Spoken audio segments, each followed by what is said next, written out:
Shalom, salam sejahtera, saudara yang dikasih Tuhan. Senang berjumpa lagi dalam renungan hari ini. Mari kita berdoa. Kami datang kepadamu ya Tuhan, memohon hikmat dan pengertian, sehingga kami dapat memahami firman-Mu dengan jelas. Dalam nama Tuhan Yesus, kami berdoa. Amin. Pembacaan firman Tuhan dari Ulangan 16 ayat 14. Haruslah engkau bersukaria pada hari rayamu itu. Engkau ini dan anakmu laki-laki serta anakmu perempuan, hambamu laki-laki dan hambamu perempuan, dan orang Lewi, orang asing, anak yatim, dan janda yang di dalam tempatmu. Nah, tema kita, hidup dalam sukacita, syukur, dan berbagi. Saudara-saudara yang dikasihi Tuhan, kalau kita membaca keseluruhan Ulangan pasal 16, maka di sana kita menemukan bahwa Tuhan menetapkan 3 hari raya utama bagi bangsa Israel.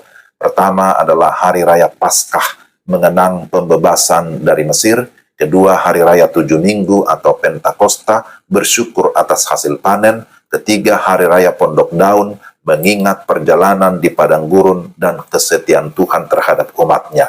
Hari-hari raya ini bukan sekedar ritual, tetapi mengandung makna penting, mengingat perbuatan Tuhan, hidup dalam sukacita, berbagi dengan sesama.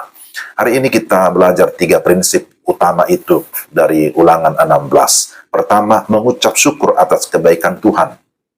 Dikatakan, haruslah engkau mengadakan Paskah bagi Tuhan Allahmu, sebab pada bulan Abib, pada malam hari, Tuhan Allahmu membawa engkau keluar dari Mesir. Ulangan 16 ayat 1. Tuhan menetapkan perayaan Paskah untuk mengingat pembebasan Israel dari bangsa Mesir. Umat harus mengingat dan tetap bersyukur atas segala karya ataupun kebaikan Tuhan. Kedua, hidup dalam sukacita yang sejati. Dalam Ulangan 16 ayat 14, bersukarialah pada hari raya itu. Tuhan tidak hanya ingin umatnya beribadah, tetapi juga bersukacita di dalam Dia. Sukacita bukan berasal dari keadaan, tetapi dari Tuhan. Sukacita sejati muncul ketika kita hidup dalam hubungan yang erat dengan Tuhan.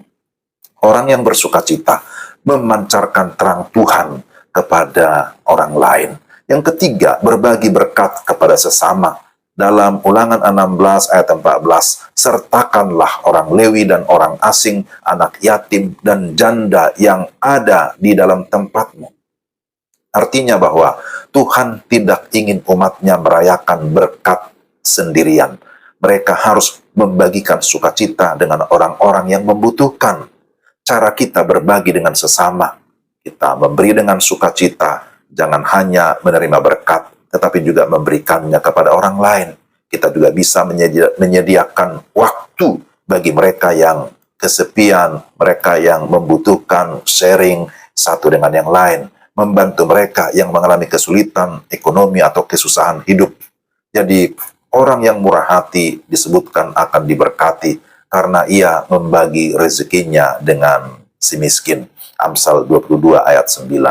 Saudara-saudara yang dikasih Tuhan, dari Ulangan 16, kita belajar bahwa Tuhan ingin kita mengucap syukur atas kebaikannya dalam setiap aspek kehidupan kita. Hidup dalam sukacita yang sejati, bukan karena keadaan, tetapi karena Tuhan. Berbagi berkat kepada sesama, karena Tuhan ingin kita menjadi saluran berkat bagi orang lain. Ketika kita hidup dalam syukur, hidup dalam sukacita, hidup dalam kemurahan hati, kita bukan hanya menyenangkan Tuhan, tetapi juga menjadi saksi Tuhan, menjadi saksi Kristus di tengah-tengah dunia ini. Amin. Mari kita berdoa. Tuhan, terima kasih untuk renungan firman-Mu hari ini. Kami berdoa supaya oleh pimpinan Roh Kudus kami diberikan kemampuan bukan hanya mengerti, tapi terlebih melakukan di dalam hidup kami tiap-tiap hari. Dalam nama Tuhan Yesus kami berdoa dan bersyukur. Amin. Sampai di sini perjumpaan kita hari ini. Tuhan memberkati Bapak, Ibu, dan saudara-saudara sekalian. Selamat beraktivitas. Tuhan memberkati. Shalom.